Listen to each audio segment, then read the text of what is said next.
Este segundo tema, bueno, es un solo tema, la verdad, pero esta segunda parte le llamaremos gracia que todo lo supera. Vimos en la mañana lo que es ser recibido a la misericordia, pero vamos a profundizar en la gracia de nuestro Señor. El apóstol Pablo nos ha ido induciendo paso a paso a lo que considero es la frase central, por así decirlo, puesta por encima de las demás, y era aquello que el apóstol Pablo deseaba exaltar, poner ante nuestros ojos, y es la poderosa gracia divina o ese favor de Dios derramado abundantemente sobre la vida de los pecadores, y que en sí misma es la fuente de todos los demás favores espirituales y eternos que el Señor otorga a individuos en su terrible y hedionda condición natural y pecaminosa. De esta manera, el apóstol alabó al Señor por haberle concedido todas sus habilidades para la predicación del Evangelio y toda esa fuerza para realizar las diversas partes del trabajo y el servicio al que él fue llamado. Y alabó al Señor por haberle concedido esa firmeza, esa resolución y fortaleza mental de la que estaba dotado, para soportar el sufrimiento de trabajar por Cristo y su Evangelio, dones ministeriales que no se le hubieran concedido de primero no haber sido recibido a la misericordia de la salvación. Y aquí vamos siendo inducidos al tema de la gracia del Señor que, como hemos explicado en muchas ocasiones, la gracia del Señor consiste en ese favor, bendición, merced, don salvador que Dios da a aquellos que Él quiere. No es cualquier bendición y no es dada a cualquier persona. Es un don, no cualquiera, sino que tiene que ver con el perdón gratuito de los pecados, con aceptarlos en paz, con que Dios es el don que consiste en aceptar a un pecador en paz, con poner en ellos lo necesario para que Dios los mire no con justa ira, sino en paz. Además, este don no se derrama sobre cualquier persona. Esta bendición se derrama solo sobre gente pecadora. Por eso el apóstol afirma que Dios tuvo misericordia de él cuando estaba en su camino al pecado, y fue solo la misericordia quien lo detuvo en ese camino de pecado, de maldad. Fue de su abundante misericordia que hizo nacer a Pablo a una esperanza viva por la misericordia del Señor. Fue allí que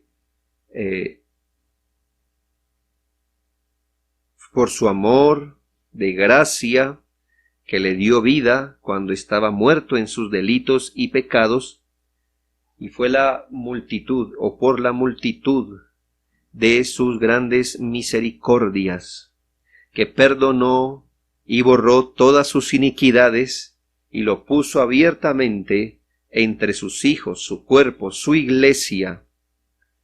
Y a todo esto añadió que lo puso en su servicio, dándole la gracia del apostolado. Son muchas cosas las que usted puede ver que hizo la gracia en él. Fue así como aquel que era un perseguidor blasfemo y ofensivo fue puesto en el ministerio y fue convertido en un predicador laborioso, fiel y útil en el Evangelio. Así que primero en este sermón, o segundo, en el sermón general, es gracia exhibida. La gracia exhibida. Vimos la gratitud fundamentada, era lo primero. Esas acciones de gracias que tenían un fundamento. Ahora miremos la gracia exhibida, versículos 14 y 15. Pero la gracia de nuestro Señor fue más abundante con la fe y el amor que es en Cristo Jesús.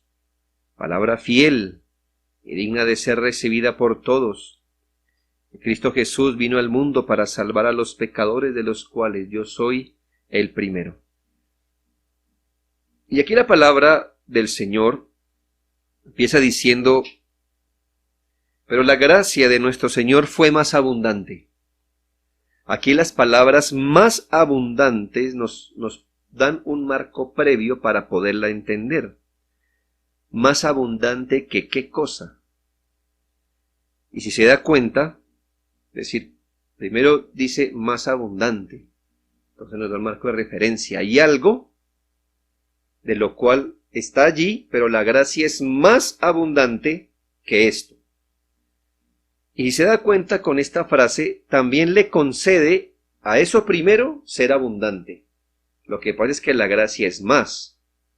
Entonces, la pregunta sería descubrir qué es eso, qué es abundante, ¿verdad? Porque dice la gracia fue más abundante, hay algo que abunda. Y en qué la gracia lo superó, fue mucho más abundante. ¿Qué es eso? ¿Qué es eso que existe? ¿Qué es esto que es previo y abundante? ¿Qué es aquello tan grande que la gracia debe cubrir con mayor abundancia? La respuesta es el pecado, hermanos y amigos. No solo nuestros pecados, sino el pecado en sí. Es esa condición pecaminosa caída de la gracia divina. Es ese estado de descalificación divina, de culpabilidad ante la justicia de Dios, es ese terrible estado que conlleva incorporado el hecho que Dios nos repele, por el que no le somos amistosos y por cuya causa aborrece la obra de nuestras manos. Es además esa condición la que da a luz los miles de pecados que andamos cometiendo día tras día. En este texto se le considera a esa condición como algo abundante, a la condición pecadora, es lo previo a la gracia. Ahí está, subsistiendo. Fue más abundante que ¿qué? La gracia fue más abundante que ¿qué? El pecado. Y fue más abundante. Al decir más abundante, le está concediendo a lo primero, al pecado, ser algo abundante. La gente tiende a equiparar pecado con error, pecado con debilidad, pecado con falencia, quizás una transgresión moral, pero no más. Podemos catalogar como algo pequeño un mal que mató a toda la humanidad, que quitó la tercera parte de los ángeles del cielo en la caída, que condena a los hombres de manera eterna e irreversible y que llevó al único santo que ha pisado la tierra a una muerte ignominiosa. ¿Es acaso pequeño esto? ¿Es algo pequeño? ¿Es un error? ¿Un errorcillo? ¿Una debilidad? ¿Una falencia?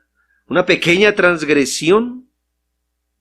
El pecado debe ser tan enorme, abundante y profundo que no hay ser humano libre de él, salvo nuestro Señor Jesucristo, quien es Dios y hombre. El pecado es tan grande que es la raíz de todo mal, dolencia, contradicción que vemos en el mundo y en nuestra vida. Todo lo malo en nuestra vida, absolutamente todo, tiene su origen en el pecado. Es tan grande que afecta al embrión fecundado tanto como al muerto sin arrepentimiento, del que no podrá librarse eternamente. El pecado es más que una carga, es algo pegado sin posibilidad de despegarlo, de desoldarlo. Tanto así que para que un individuo sea librado de su poder, tiene que ser vuelto a ser espiritualmente. Y luego, hasta su cuerpo debe ser transformado para poder erradicarlo del cuerpo. Y el mundo, en el caso del mundo, dice la Biblia que tiene que pasar por fuego, literalmente, para ser hecho de nuevo. Es la única forma de acabar con eso. No es un errorcillo el pecado. No es unas cosillas pequeñas, no son debilidades de carácter. El pecado está en todo lo que hacemos, pensamos, decimos, y en el impulso que nos lleva a reprimir la obediencia al Señor. Usted tuvo primero pecado que conciencia, y seguirá teniendo pecado aun cuando no sea consciente. Jamás, jamás, jamás piense que el pecado es poca cosa. Por ella fuimos destituidos del Señor, nos volvimos sus enemigos. Por el pecado dañamos nuestra humanidad, no solo que ésta se deteriora, sino que la deterioramos conscientemente. Por el pecado no queremos ser del sexo que tenemos, y en caso de aceptarlo, lo llevamos a extremos malignos. Por el pecado dañamos nuestras familias, por el pecado pelean sus integrantes y se separan. Por el pecado se arruinan los hogares. Por el pecado la sociedad es inmoral, tramposa, corrupta, peligrosa y adversa. El pecado intenta dañar la iglesia, el testimonio de Jesucristo y su evangelio. Por el pecado morimos y nos separamos de los demás, muchos de ellos para jamás volverlos a ver. Por el pecado habrá millones y millones de seres humanos, muchos de ellos conocidos nuestros, que jamás volverán a reír y lamentarán cada segundo haber nacido y llorarán y sufrirán para siempre sin descanso y sin fin. Aun con todo y esto, el pecado es más horrible no solo por esto. ¿Dónde muestra su mayor malignidad y hediondez el pecado? Que fue por su culpa que el Hijo de Dios, el Cordero Santo, el tesoro del cielo, el amado del Padre, el Rey de Gloria, el autor de la vida, fue llevado a la cruz y murió. ¡Qué cosa tan grande y terrible debe ser el pecado! Este es el marco de referencia que el apóstol Pablo está ofreciendo. Allí está esto, que no es cualquier cosa. Pablo no está alabando al Señor, porque es que tenía unas fisuras en su carácter, en su personalidad, porque es que tenía a veces el genio alborotado, o ya sabes que nadie es perfecto. Pablo no está agradeciendo al Señor por haberle mostrado misericordia cuando él era un hombre imperfecto, como todos lo somos, porque ¿qué hacemos? Aquí el marco es que hay algo inmenso, grande, horrible, negro, supurante. Es una podrida llaga, es una lepra espiritual, peor que un cáncer. Es una gangrena horrible, hedionda, a las narices de Dios, el pecado. Hasta que no miremos el pecado como es, no habrá verdadera alabanza al Señor. El pecado debe ser visto como Dios lo ve, o si no, cualquier acción de gracias diciéndole al Señor, gracias por mostrar misericordia, es una formalidad, una mera formalidad religiosa. El versículo 14 empieza con un glorioso pero, lo que hemos denominado en algunas ocasiones el pero divino. Es una conjunción adversativa, nos plantea un cambio de escenario, algo va para allá y ahora por el contrario, en lugar de esto, diferente a eso, contrario a eso, hay otro panorama. habiendo dado por sentado el marco, la abundancia del pecado, dice el versículo 14, pero la gracia de nuestro Señor fue más abundante con la fe y el amor que es en Cristo Jesús. Así que aquí hay algo que hay que poner atención. Todos tienen que poner atención a este pero divino. Aquí hay algo que no procuró contrarrestar el pecado, no. Ni siquiera equiparar el pecado, ni superarlo en algo. El evangelio aquí presentado dice que la gracia del Señor, ese favor salvador divino dado por Jesucristo, fue más abundante. Y amigos y hermanos, el pecado es enorme y abundante, pero no es omnipresente ni omnipotente como Dios lo es. ¿Y saben cómo llama Primera de Pedro 5:10 a Dios? El Dios de toda gracia. Y en esta gracia de Dios, Romanos 5:15 puede decir, pero el don no fue como la transgresión, porque si por la transgresión de aquel uno murieron los muchos, abundaron mucho más para los muchos la gracia y el don de Dios por la gracia de un hombre, Jesucristo.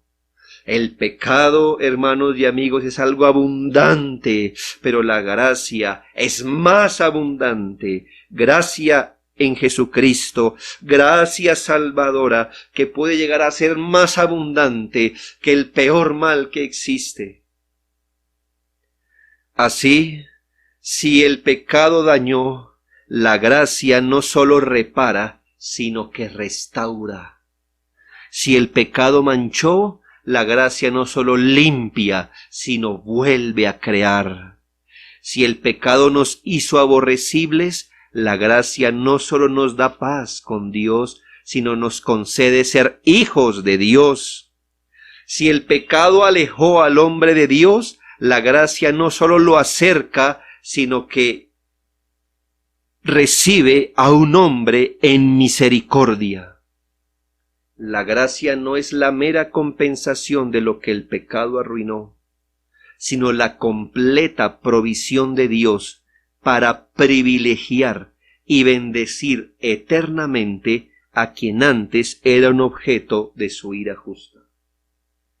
Así como nunca debe pensar del pecado de forma pequeña, nunca piense de la gracia como igual al pecado. Repito, así como no puede pensar del pecado de forma pequeña, no piense de la gracia como equivalente al pecado, porque la Biblia dice que la gracia es mucho más abundante que el pecado. Compensación sería que el pecado arruinó, la gracia restaura. Es decir, el hombre pierde comunión con Dios, el hombre la recupera. El pecado mancha, la gracia limpia. Y eso es verdad, pero la gracia es mucho más abundante. Consiste no solamente en proveerle al hombre lo que el pecado dañó, sino en privilegiar al hombre que era objeto de la ira de Dios. Privilegiarlo eternamente. Dios es abundante en gracia y bondad. Él es rico y abundante en misericordia. Hay un desbordamiento de amor en su corazón hacia su pueblo elegido, y en la conversión fluye y abunda y superabunda la gracia cuando alguien es alcanzado. Miremos el ejemplo de Pablo, si esto es así. ¿Cómo vemos que en Pablo actuó la gracia abundante? ¿Cómo Pablo puede decir, pero la gracia de Dios fue más abundante? La gracia divina superó el pecado de Pablo, su ignorancia, su incredulidad, sus blasfemias, sus iras homicidas, su animosidad violenta contra Dios y su pueblo. La gracia superaría miles de injurias y ofensas que este hombre profirió contra el santo Dios, pero aún más, la gracia abundó pese a la debilidad e incapacidad de Pablo, y no solamente lo salvó del infierno, le dio herencia entre los hijos de Dios y además de eso hizo un ministro donde había un objeto de la ira de Dios. Eso es la gracia más abundante. No solamente, vuelvo y le digo, lo restauró este hombre, ahora está en la gracia de nuestro Señor, en la gracia de la salvación, pero ahora estando como salvo, el Señor lo fortalece, le ayuda a generar un carácter fiel y luego lo llama al ministerio y lo dota y lo sostiene como un siervo diligente y muy útil en sus manos. Eso es la gracia más abundante, más abundante.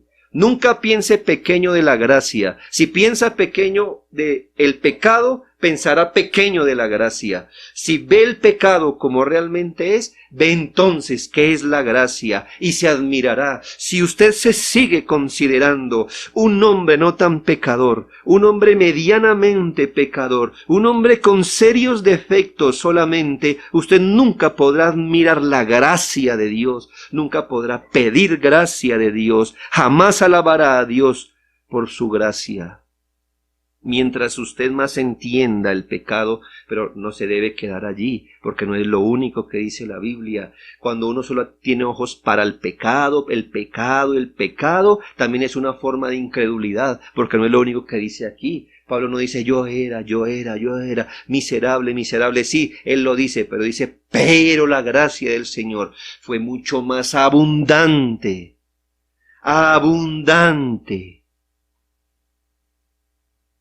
Es la única forma de gloriarnos en la gracia de el Señor. Además de esto, el apóstol nos habla de otras provisiones de la gracia. La gracia es un don que trae muchos alrededor. Para que nos quede claro cómo fue que la gracia abundó, el texto nos dice que ella vino con la fe y el amor que es en Cristo Jesús. Es decir, hermanos, como también siempre hemos dicho, Dios solamente dispensa sus favores en Jesucristo. El Señor no anda dando favores salvadores por miles de medios. Él solo dispensa sus favores salvadores, su gracia de salvación en Jesucristo. Y dice que así abundó la gracia en Él, con la fe y el amor que es en Cristo Jesús. Lo que quiere decir que cuando Él estaba en sus pecados, la gracia lo alcanzó. ¿Y cómo la gracia lo alcanzó? Dándole fe a Él. Esa fe que solamente se da en Jesucristo. ¿Recuerda cómo él dijo que lo había hecho por ignorancia en incredulidad? Y entonces la gracia, ¿cómo lo alcanzó? Por la fe. La gracia de Dios, o Dios en su gracia, le concedió el don de la fe. ¿Y recuerda cuáles eran sus otros pecados? ¿Cómo los resumió? Perseguidor, blasfemo. Y ahora que dice, y el amor que es en Cristo Jesús, le puso en su corazón aquellas gracias que él no tenía, aquellas cosas que él jamás hubiera podido hacer crecer de su propia naturaleza. Porque de sí mismo él no era así, pero la gracia fue más abundante. Hizo algo en él que era imposible, y es que este hombre creyera, se fiara su vida y su eternidad en Jesucristo, y ahora amara a quien antes odiaba y perseguía y quería extinguir. Entonces, no es una mera compensación, la gracia fue mucho más abundante. En la conversión se vio desplegados los dones del Señor sobre la vida de Pablo. Es aquello que la gracia de Dios trae consigo e implanta en el alma en este momento. Es la gracia de la fe, que es un don puro de Dios, pues dice segundo a los Tesalonicenses 3:2, porque no es de todos la fe no es de todos, la gente no tiene fe, la gente común no tiene fe, ellos tienen una fe natural, pero esa no es la fe salvífica, no es la fe bíblica con la que uno se aferra a Jesucristo. La gente se confunde, piensa que eso que tienen, que es mera credulidad inventada del corazón, es fe. Eso no es fe. La Biblia dice, no es de todos la fe. Entonces, tener fe salvadora, haber tenido fe para abrazarse a Cristo y ser salvo, hermanos, es un don de la gracia, es una provisión de gracia para algunos individuos. Tener la fe salvadora es un regalo de Dios favoreciendo a un individuo gracias a que ha sido mirado electivamente en Cristo antes de la fundación del mundo. Cuando una persona recibe el don de la fe, y digo recibe, no gana, no logra, no consigue, sino que recibe el don de la fe, con esta se acerca a Jesucristo y cree y le da toda la gloria a Él. Estos dones que ahora hay en su corazón no surgieron de el terreno de su propia alma, donde no hay más que piedras hediondas y putrefacción. De ese terreno nunca nacerá la fe. Pero el Señor lo alcanzó con su gracia. Ahora este hombre, que era un perseguidor, que justamente fue convertido cuando tenía en mente ir a Damasco a extirpar allí el nombre de Cristo, justamente allí fue alcanzado por la gracia y ahora le dice, Señor, ¿qué quieres que yo haga?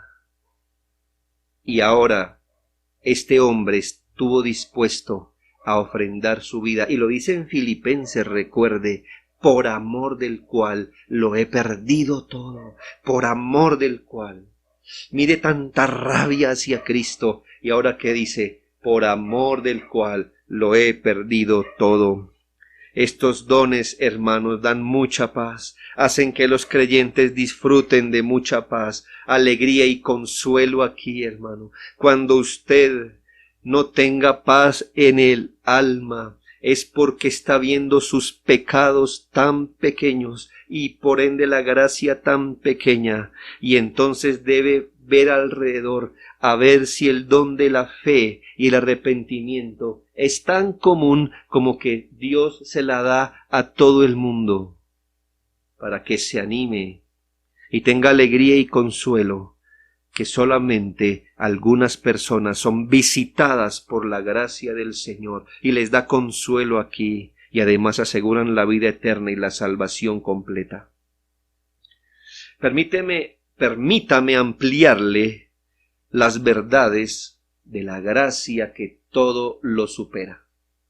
La gracia es un favor, una bendición, pero miremoslo en tres estancias. Hablemos en primera medida de la gracia divina para el perdón o justificación, lo que llamamos salvación.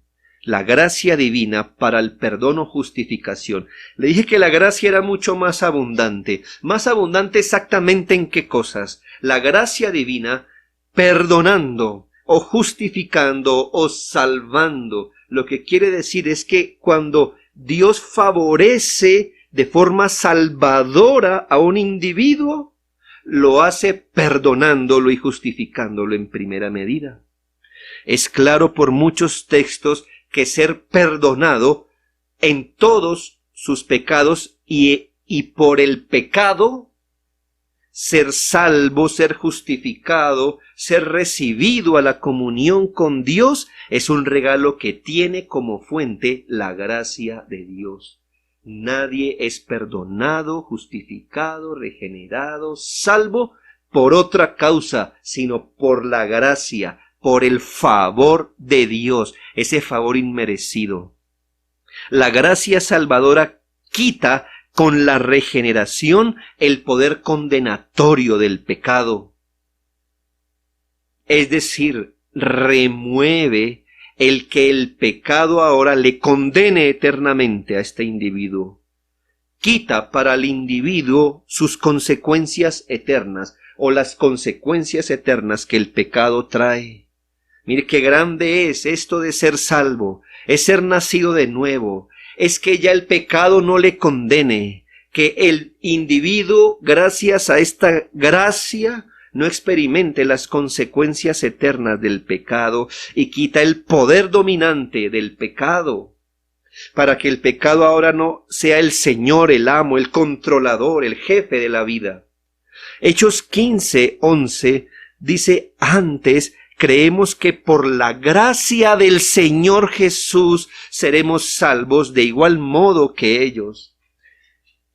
Note allí, dice que gracias,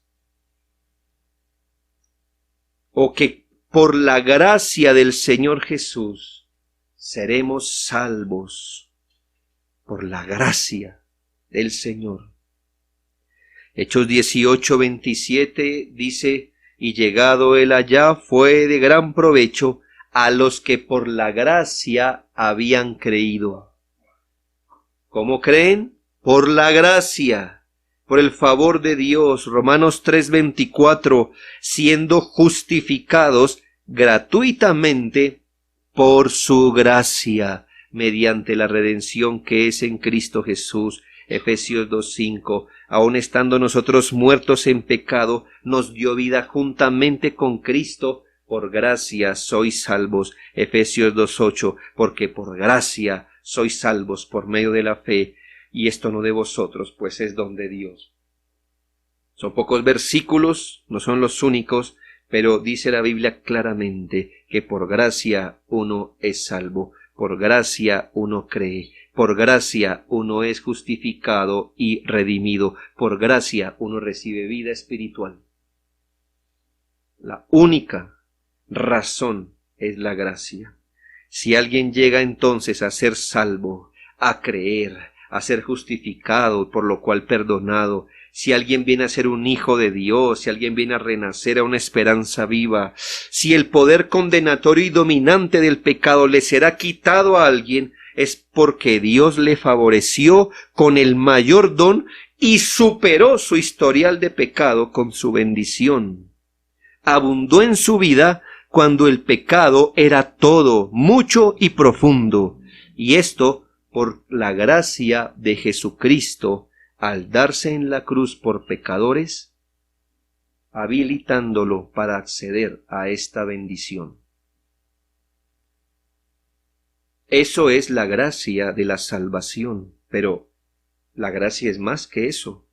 Podemos hablar en segunda medida de la gracia divina para la transformación a la imagen de Jesucristo o santificación. La gracia divina para la transformación a la imagen de Jesucristo o santificación. No es que sean tres gracias, es un mismo favor. Lo que pasa es que por estudio lo estamos diseccionando para poderlo analizar mejor, pero la verdad es una sola obra de gracia, es una sola. La estamos estudiando por separado. No me digas, yo soy salvo, pero esa segunda instancia no me ha llegado. No, estamos hablando de una sola obra de gracia, pero por cuestión de estudio se la estoy poniendo aparte cada cosa. Hablamos que esa gracia incluye la transformación a la imagen de Jesucristo o santificación. Debe ser también claro que ser conformado al carácter del Señor, ser transformado en la vida práctica de ser un hombre habituado al pecado, enviciado al mal, aborrecedor de la justicia, en un individuo que ame al Señor, su reino y justicia, y vaya dejando esos rasgos del primer hombre para ser vestido del hombre nuevo, es un don de la gracia. Eso está incluido cuando el Señor alcanza a los individuos. Es decir, el Señor no solamente quiere sacar gente del infierno, gente de la condenación, es una forma muy pequeña, muy deficiente de entender el Evangelio, que el Señor lo que menos quiere es que haya gente en el infierno. Eso no es así. Es una forma humanista de ver la salvación. Hermanos, el Señor elaboró un plan de salvación para conformar individuos al carácter de su Hijo, dice Romanos 8. Ese es el propósito de la salvación, para hacerlos, Él los rescatará de su condenación. Los perdonará primero. Pero hermanos, dice la Biblia, y para esto los predestinó. ¿Para qué los predestinó? ¿Para sacarlos del infierno? No, para que sean hechos conformes a la imagen de su Hijo. Así que el Señor alcanza a alguien para salvación, lo regenera, lo justifica, con el fin de imprimir en él el carácter del único al que él ama, Jesucristo. Si él solo ama a Jesucristo, entonces querrá que los objetos de su amor sean como él, que eso es lo que él ama, a Jesucristo. Por eso se le llama el amado. La única manera de que Dios ame a alguien de forma salvadora es estando en Cristo. La gracia santificante que da Jesucristo por su Espíritu va quitando el poder influyente del pecado en un individuo. La rebeldía práctica desanima al pecado, lo acorrala en el individuo, que es objeto de la gracia. Así confirma Romanos 6:14, porque el pecado no se enseñoreará de vosotros. ¿Por qué? Porque no estáis bajo la ley, sino bajo la gracia. Es decir, porque el pecado no se enseñorea nuevamente como antes cuando no éramos regenerados. ¿Por qué? Porque estamos bajo la influencia de la gracia poderosa. Segunda a los Corintios 9:8. Y poderoso es Dios para hacer que abunde en vosotros toda gracia, a fin de que, teniendo siempre en todas las cosas todo lo suficiente, abundéis para toda buena obra. Por supuesto que aquí está hablando de una gracia quizá temporal, pero hermanos, ¿no es este un principio que podemos apelar? ¿Quién es el que hace que abunde en uno toda gracia para que luego abunde uno en toda buena obra? Pues el Señor hace que abunde su favor, su misericordia, sus tratos con sus hijos, y al adelantar en nosotros su trato, su influencia, entonces nosotros empezamos a abundar para toda buena obra. Segunda a los Corintios 12:9, y me ha dicho, bástate mi gracia, porque mi poder se perfecciona en la debilidad. Lo que también nos está diciendo que el Señor estaba perfeccionando al apóstol Pablo, pero a diferencia de lo que él quería, ser perfeccionado fuera del trato, el Señor dice, serás perfeccionado en el trato de la gracia de nuestro Señor. Y Hebreos 13:9, no os dejéis llevar de doctrinas diversas y extrañas, porque buena cosa es afirmar el corazón con la gracia, no con viandas que nunca aprovecharon a los que se han ocupado de ellas. Entonces, ¿qué debe ser común en los hijos del Señor? No ser distraídos, llevados de aquí para allá, sino afirmar el corazón en la gracia. Esto significa en esa constante influencia y trato del Señor sobre nuestras almas. Esto es la gracia, por eso es más abundante. Entonces, la gracia en un individuo es gracia que incluye perdón, justificación, que incluye la transformación a la imagen de Jesucristo, santificación, y tercero, incluye la gracia divina para la capacitación para el ministerio o el equipamiento de todo lo necesario para servirle. La gracia divina, eso también está incluido, es decir, al que el Señor alcanza en su gracia. La gracia divina para la capacitación para el ministerio o el equipamiento de todo lo necesario para servirle. Pues como hemos remarcado, Dios equipa a todo cristiano para las obras que Él le ha ordenado hacer, sin quitar la parte de nuestra responsabilidad, por supuesto, pero siendo la gracia divina la fuente de ese equipamiento divino para los oficios comunes del cristiano y los oficios particulares o dones que se llaman. Oficios comunes del cristiano, lo que debemos hacer todos los cristianos, viviendo una vida ajustada a los principios de las Sagradas Escrituras. La gracia nos equipa para cumplir aquellas buenas obras que Dios determinó o estableció de antemano para que anduviéramos en ellas, y también nos equipa para oficios particulares, lo que se llaman dones. Esto también es un don de Jesucristo en su muerte. No tendríamos gracia si no estuviera Jesucristo, porque Jesucristo es el único medio por el que se dispensan los dones de la gracia.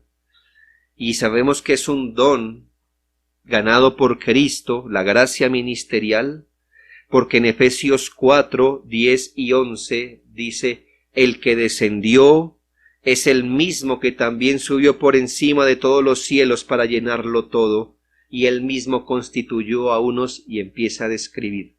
Así que, ¿cómo es que tenemos dones para la iglesia? Porque el Señor se dio en la cruz, resucitó, y al resucitar dio dones a los hombres. Entonces, ¿de dónde vienen los dones con los que servimos al Señor? Si no es de la gracia del Señor, del sacrificio de Cristo. Ahora, dice la Biblia que la gracia para vivir o para ser equipados para los oficios comunes y particulares son de la gracia. Hechos 14:26. De allí navegaron a Antioquía, desde donde habían sido encomendados a la gracia de Dios para la obra que habían cumplido. De manera que ellos fueron encomendados no a sus propias capacidades, sino encomendados a la gracia de Dios para hacer la obra. Ellos reposaban en ese favor divino, en esa constante capacitación que ofrece el Espíritu Santo para que pudieran realizar las labores a las que fueron llamados. Romanos 1:15 dice el apóstol Pablo: y por quien recibimos la gracia y el apostolado. Del Señor recibimos la gracia y el apostolado. Así que no es que el Señor espera que tenga el individuo para llamarlo, sino que obra en su gracia para llamarlo también. Romanos 12:6, de manera que, teniendo diferentes dones según la gracia que nos es dada, si el de profecía, úsese conforme a la medida de la fe, etc. Y entonces sabemos que tenemos diferentes dones. ¿Y cuál es la raíz de los diferentes dones? Pues la gracia, el favor divino. Que el Señor vaya y dispense ese equipamiento preciso para estas personas. Primera los Corintios 15:10. Pero por la gracia de Dios soy lo que soy, y su gracia no ha sido en vano para conmigo. Antes he trabajado más que todos los demás apóstoles, pero no yo, sino la gracia de Dios conmigo. Pablo está reconociendo de dónde vino su vigor, su fuerza, su capacitación, de la gracia del Señor. Él dice: yo he trabajado más, ¿sí? Es su responsabilidad otra vez, pero vuelve y pone la otra cara de la moneda. No yo, sino la gracia de Dios conmigo. Y Efesios 3:7, del cual yo fui hecho ministro por el don de la gracia de Dios que me ha sido dado según la operación de su poder. Esta provisión de gracia con la que Dios visita a un individuo con la fe y amor en Jesucristo, lo regenera o salva inicialmente, lo sostiene en la gracia o lo santifica continuamente y lo hace útil en el Señor. Otra vez se lo digo. Esta provisión de gracia con la que Dios visita a un individuo con la fe y amor en Jesucristo, lo regenera o salva inicialmente, lo sostiene en la gracia o lo santifica continuamente y lo hace útil. Eso hace la gracia. Y recuerde esto, que esto es un beneficio dado a personas en las que el pecado abundaba y era su todo, porque cuando el pecado abundó, la gracia sobreabundó. Ahora puede entender la expresión, pero la gracia de nuestro Señor fue más abundante. ¿Puede usted cantar con el corazón: maravillosa gracia vino Jesús a dar, más alta que los cielos, más honda que la mar, más grande que mis culpas clavadas en la cruz? Acá hablamos de una gracia pequeña. La gracia pequeña no existe, como no existe el pecado pequeño. Inefable es la divina gracia, es inmensurable cual la mar. Déjeme entonces ir concluyendo con algunos usos, utilidades de entender esto. Primero, considere el alcance de la gracia abundante. Mire, cuando usted estudia más de la doctrina del pecado y logra ser sensible un poco más cada día más, verá que el pecado atravesó todos los niveles y áreas de nuestra existencia. Todo fue atravesado por la daga venenosa del pecado. Todo.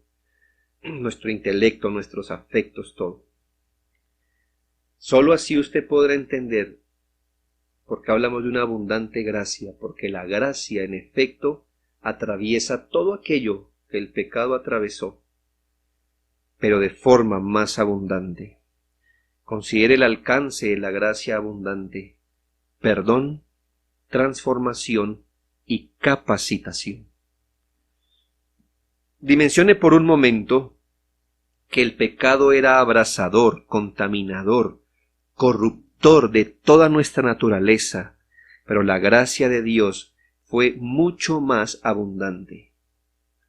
¿Qué tipo de poder y favor es aquel que puede revertir el gran mal del pecado en una vida? Mira alrededor y dígame si es un don común, la gracia salvadora. Si usted ve común aún en su propia familia, la gracia salvadora, si es muy común en el barrio, en su ciudad.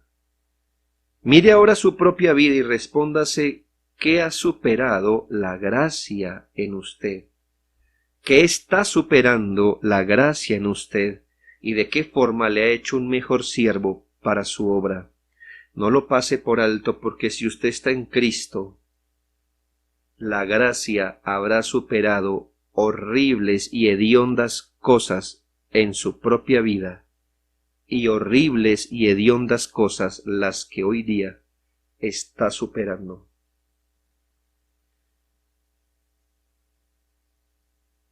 No las pase por alto. Si usted está en Cristo, hay cosas que ni siquiera le hubiera gustado poner, como el apóstol Pablo lo dijo de sí mismo, que ha superado. Quizás no fue usted blasfemo o perseguidor, pero ¿qué tal la incredulidad, su animosidad, su moralismo del que se enorgullecía, el descuido, la liviandad para las cosas del espíritu, mentiras, lujurias, robos, pleitos, cuántas herejías?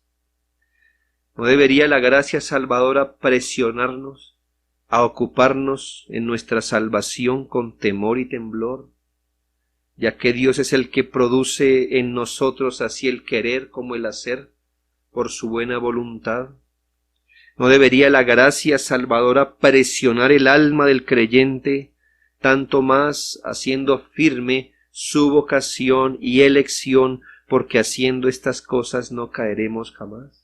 La gracia es un don tan precioso, hermano, que ninguno que ha sido alcanzado por la gracia la trata con descuido. Considere la gracia santificante ahora y hágase la pregunta: ¿No debería ese favor divino con el que Dios me bendice, al conformar mi alma a la vida de un verdadero cristiano, obligarme a santificarme más decididamente? De ninguna manera la gracia de Dios desanima nuestra responsabilidad ni nuestros deseos de ser santos, sino lo aumenta, la energiza. Romanos 6:19 afirma: así como para iniquidad presentasteis vuestros miembros para servir a la inmundicia y a la iniquidad, así ahora para santificación presentad vuestros miembros para servir a la justicia. Ese solo pensamiento de vernos como éramos de activos, diligentes, metódicos, arriesgados para servir al pecado, debería imprimir en nosotros ese ánimo de hacer mucho más para el Señor, ya que su gracia santificante es mucho más abundante en nuestra vida. Piense cuántas veces trasnochó para embriagarse, cuántas veces trabajó solo por tener dinero para ir a pecar, cuántas veces se fue a la cama tarde por satisfacer su pecado, cuánto recorrió, cuánto invirtió, las penurias en que se puso, cuántas veces aún pasando por encima de su salud, arriesgó su familia, su reputación, para servir al pecado. Y ahora vemos una gracia que todo lo supera, lo que nos dice que no podemos dar menos a la gracia que lo que dimos al pecado, porque la gracia es más abundante. ¿Qué decir de la gracia de un servicio abnegado al Señor? El apóstol hace de nuevo estas declaraciones de soberanía y responsabilidad. Pero por la gracia de Dios soy lo que soy. Y su gracia no ha sido en vano para conmigo. Antes bien, he trabajado más que todos ellos, pero no yo, sino la gracia de Dios conmigo. Cuestiónese. ¿Cuánta solicitud deberíamos mostrar como siervos del Señor? Dar un paso más, la segunda milla, más esfuerzo, dar mis brazos, mis recursos, poner mi espalda para que la iglesia sea conformada a Cristo, para que el Evangelio progrese. Cuánto delirio de apóstol tienen muchos, cuánta necesidad de gente como el pollino donde el Señor Jesús se montó. Gente, y lo digo hermanos, gente desea lo visible, pero no quiere poner su hombro. Todos los meses, por años, para que su propia iglesia local sea conformada al carácter de Jesucristo. Poner su hombro, correr la segunda milla, hacer un esfuerzo más, no para predicar, eso ya tiene bastante fila.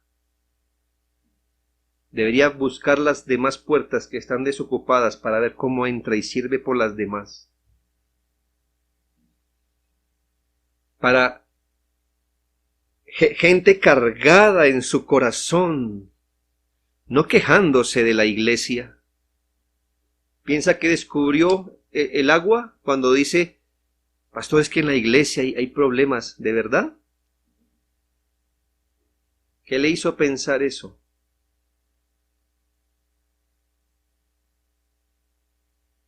Es que hay inmadurez, es que hay muchas cosas por hacer. ¿En serio?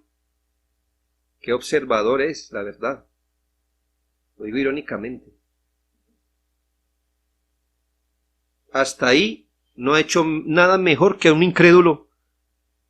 Deje que un incrédulo nos visite 3 domingos y va a decir lo mismo.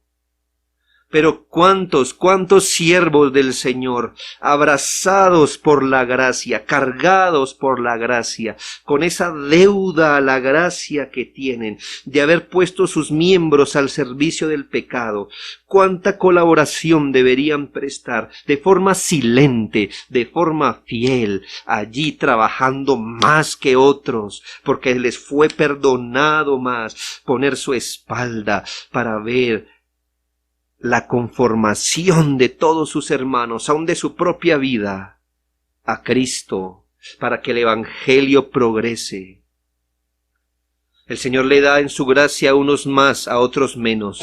A todos nos da distinto, pero ¿acaso es mejor en su trabajo, vocación y ocupación, y deja allí toda su energía, y para el Señor es la pasividad, la liviandad, el miedo, el desapego?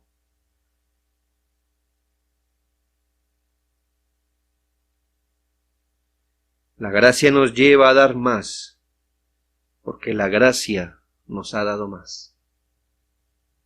La gracia nos lleva a dar más porque la gracia ha superado su pereza natural, su egoísmo, su orgullo, su anhelo de ser servido, su lentitud, su timidez. Si es que ha sido alcanzado por la gracia le llevará a dar más de lo que usted dio al pecado. Pregúntese finalmente, ¿cuánta gratitud deberíamos tener por aquel que nos salvó, nos fortaleció y capacitó? ¿Te ha llamado el Señor a la salvación? ¡Cuánta gratitud! ¿Te está santificando? ¡Cuánta gratitud! ¿Te ha fortalecido en el servicio a Él? ¡Cuánta gratitud!